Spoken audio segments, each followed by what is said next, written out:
Wow, first of all, beautiful. Oh my gosh, so beautiful. Thank you both so much for that. So uplifting. Always, it's such a blessing to be here because as soon as I walk in those doors, I just feel so much love and I feel so uplifted. And so thank you all for that.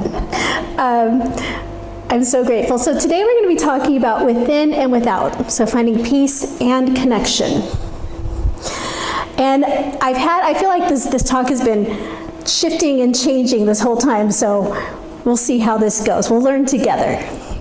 So I wanted to start by sharing some words from Charles Fillmore, and he shared, "There is but one way to establish harmony in the home, and that is to establish it first in the individual.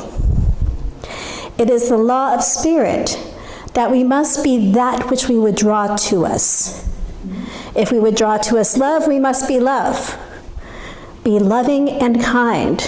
If we would have peace and harmony in our environment, we must establish it within ourselves."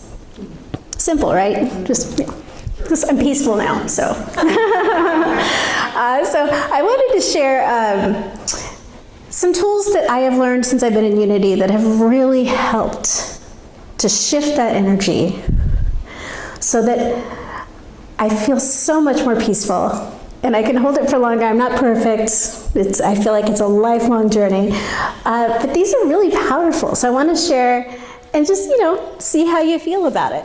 So one of the first things that I learned in Unity that blew my mind, and some of you are going to be like, oh yeah, I got that, is thoughts. Thoughts become things.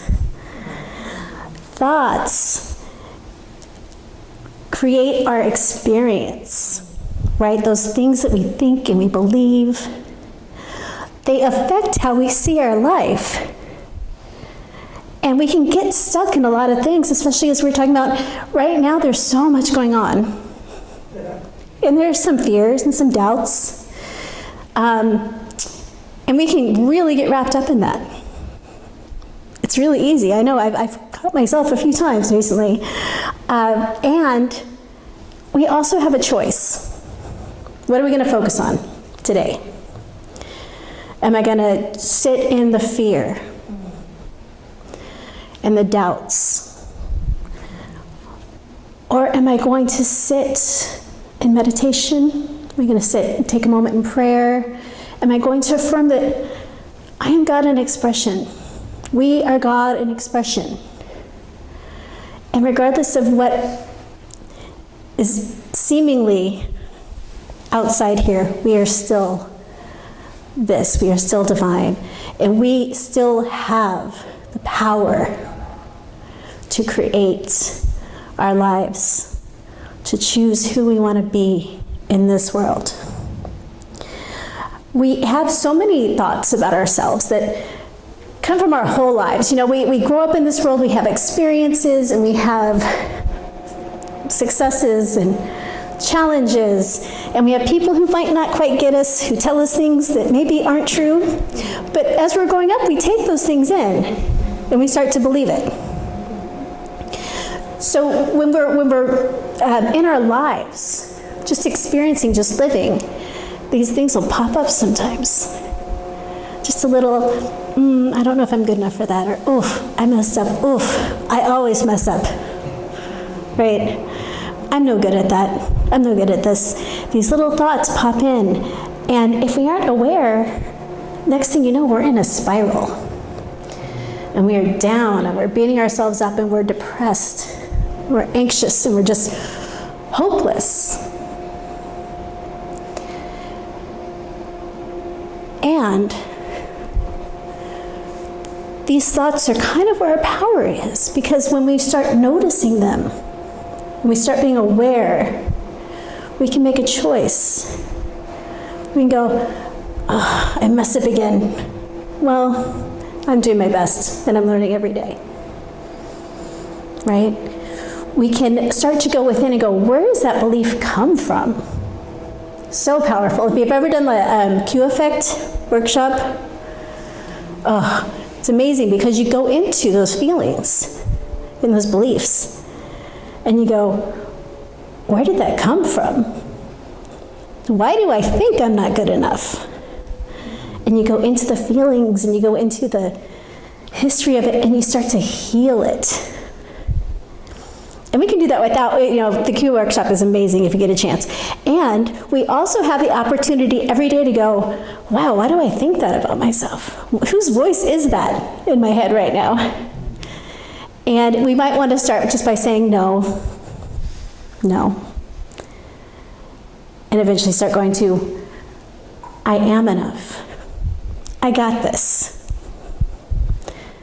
And start really working on those thoughts so that we can get to a point where we're noticing them before they're affecting us.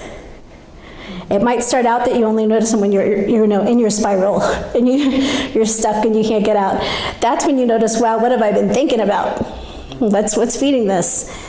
But after a while, you'll get to where you start noticing it, the first couple of thoughts. Ooh, I see where this is going. And you can start affirming and reminding yourself who you are until you get to a point where it just automatically happens. I don't have this. I have this. I got this. And what you'll notice is those times of fear and depression and feeling hopeless will lessen. And the more you practice, the easier it'll get. And it won't be perfect. Once again, I still have my moments, but there are definitely less. So that's one way that I find peace within, is by reminding myself that I'm safe and everything's okay. The next big one, this is a big one, is understanding that you don't need to take things personally. In Eye of the Storm, it reads, in the presence of the enemy, whoever or whatever seems to be against you, think of the person or situation as a mirror of that place in you where you are not connected with your wholeness. If you were connected, you could not be intimidated or threatened. Right? This is big. I actually first heard this when I was in a college singing class. The instructor was very wise, and he said, if you're feeling angry at someone, look within. If you're feeling like repulsed by something, what's coming up for you? It's a mirror. Think of everything as a mirror. And that stuck with me. And then, of course, I get to Unity. I'm like, oh, I get it now. One of the things I taught, I did youth ministry for many years, and one of the things I taught a lot was this idea of, if you don't believe it about yourself, it's not going to hurt your feelings. If someone says to you, you're a frog, you're going to be like, I'm not a frog. But if you feel insecure about something, they say, oh, that was stupid. Oh. There's a piece of you that believes that you might be. That might be something that you believe in. If people think, oh, you're lazy. Oh, But if you aren't, if you know that you're smart, if you know that I work hard enough, I don't need to do more, and someone says that to you, you'll be like, oh, yeah, really? So when those things happen, and when you have those big responses, it's important to look within. What is your belief that they're tapping into? And this goes both ways. If you're out and someone reacts to you in a big way, there's probably something going on with them. No one and nothing is against you. We're all just dealing with our own stuff and trying to find our way to that peace and the understanding of who we are. So I have an example about this, and it's a little uncomfortable, but I'm going to share it because I'm here. And I think it's a good example of what happens. So yesterday I went out to get donuts, and I was in line, and a man came in who was unhoused, clearly unhoused, and he was standing behind me. And in that moment, I'm like, I'm going to offer to buy him breakfast. And I said to him, would you be okay if I bought you breakfast? And he said, oh, yeah, okay, And We went through it and we talked a little bit, and he was amazing, by the way. He said, I'm just going to be walking and talking today. That's what Jesus did. And I was like, yeah, you go. That's awesome. But during this time, a woman behind him was, that's so nice. My reaction, my inner reaction was anger. I was shocked at myself. I was like, whoa, But I sat and thought about it. And this happened once before, years ago. I was at a grocery store and someone had left money in the self-checkout line, and it was a good amount of money. So I took it to the register and I said, hey, someone left this. And the woman behind the counter said, oh, that was so nice of you. Not everybody would do that. And I felt angry then too. Oh my goodness. And I'm like, what's going on with me? I mean, I would smile at someone if they did something nice. Why is this coming up? So my husband and I did the talking through, okay, what's happening? And I realized that there's a part of me that's so afraid that someone's going to think I'm doing something for the wrong reasons. Oh, you just want to look good.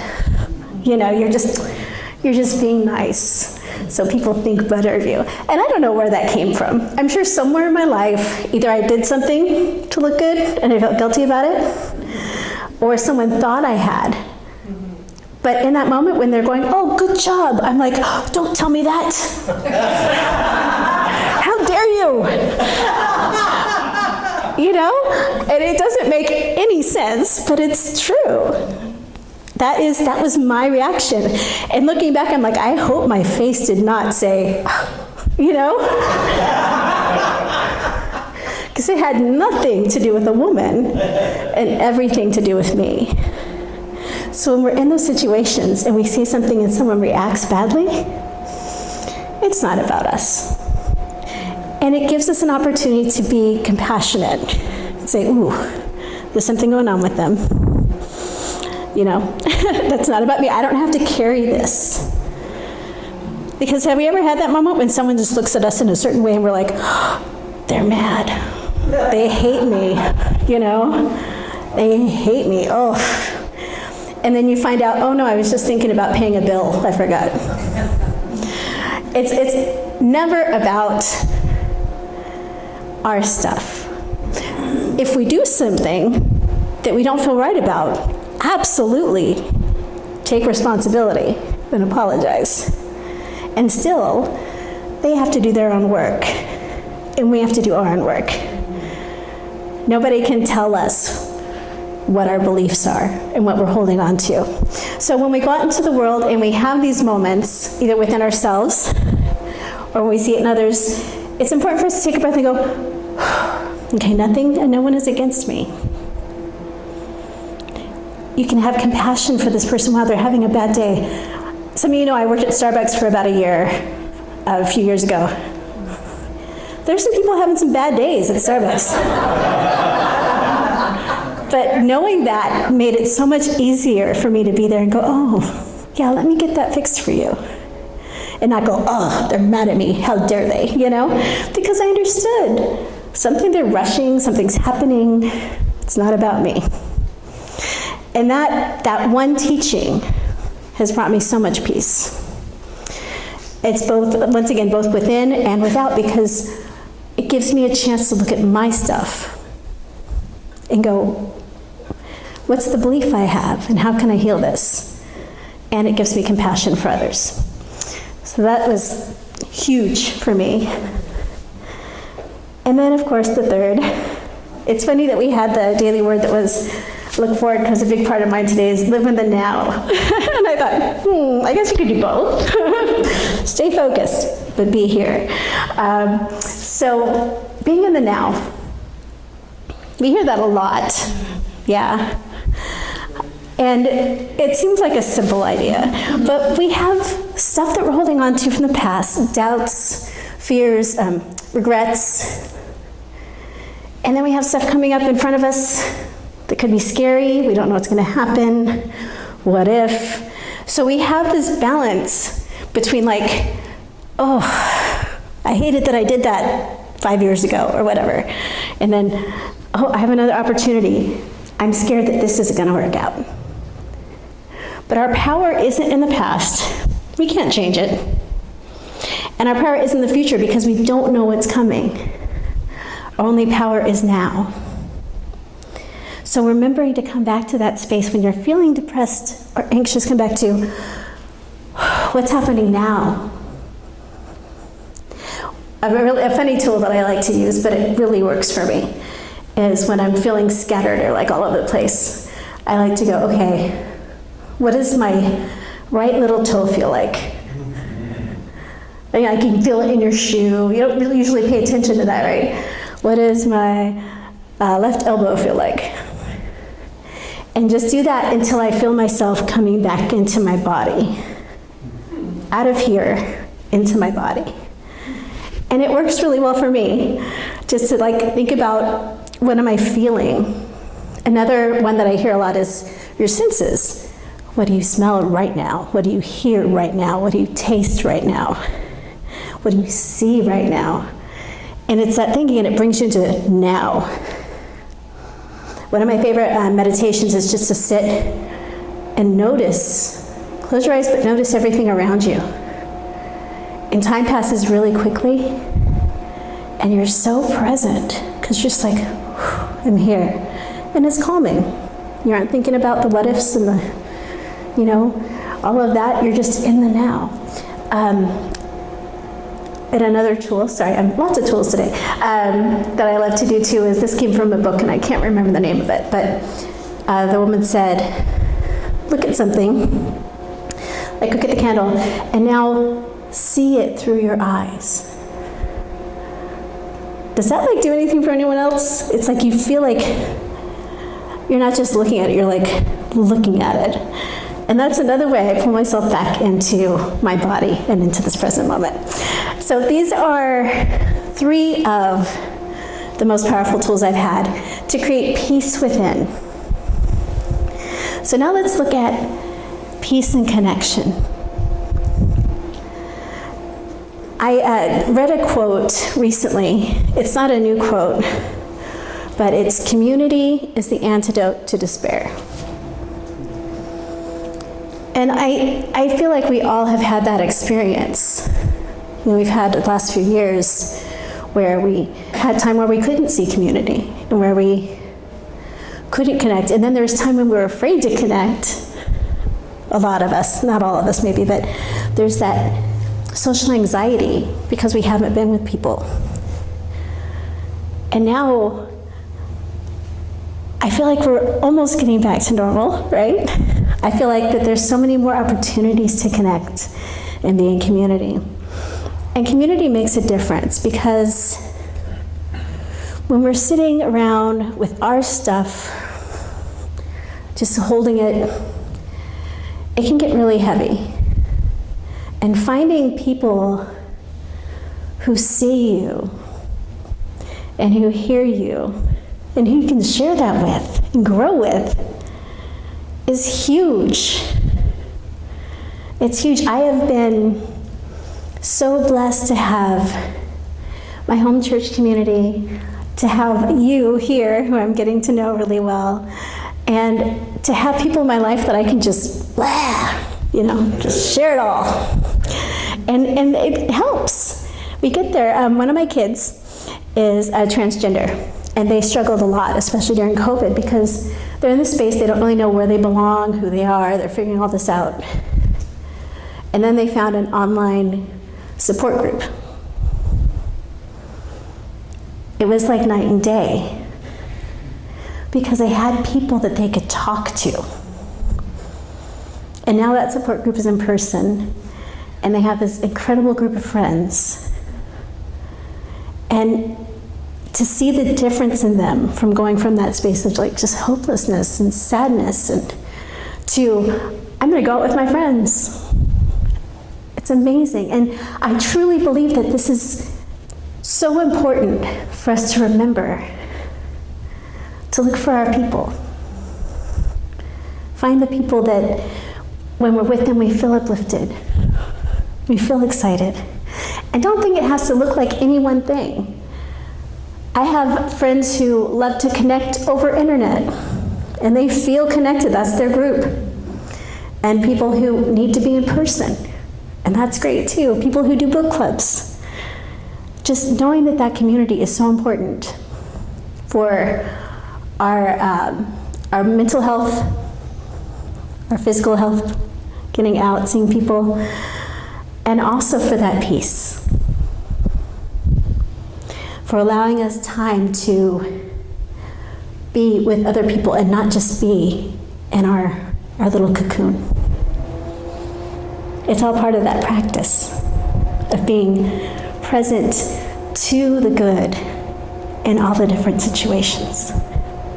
With people, by yourself, and allowing yourself to embrace that energy and embrace that love and know that you're worthy and you belong and this is yours to do. So I have a story to share. It's a story about the Buddha.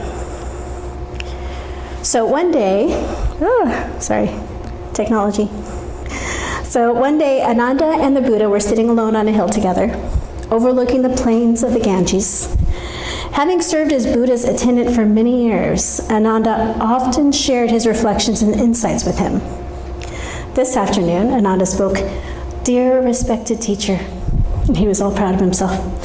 "It seems to me that half of the spiritual life is good friendship, good companionship, good comradeship." But the Buddha quickly corrected him, "No, not so, Ananda. The Buddha was offering a powerful teaching. He continued, this is the entire spiritual life. Good friendship, good companionship, good comradeship. When we have a good friend, a good companion, a comrade, we can develop and cultivate our spirituality on the path. So a good friend or community helps us to share and be seen, grow our confidence, comfort, and spirituality.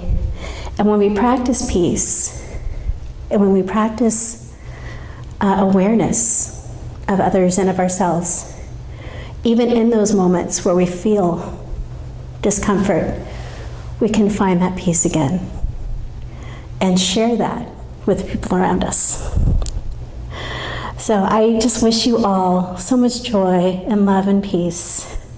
I'm so grateful to be here today. Thank you so much for your time.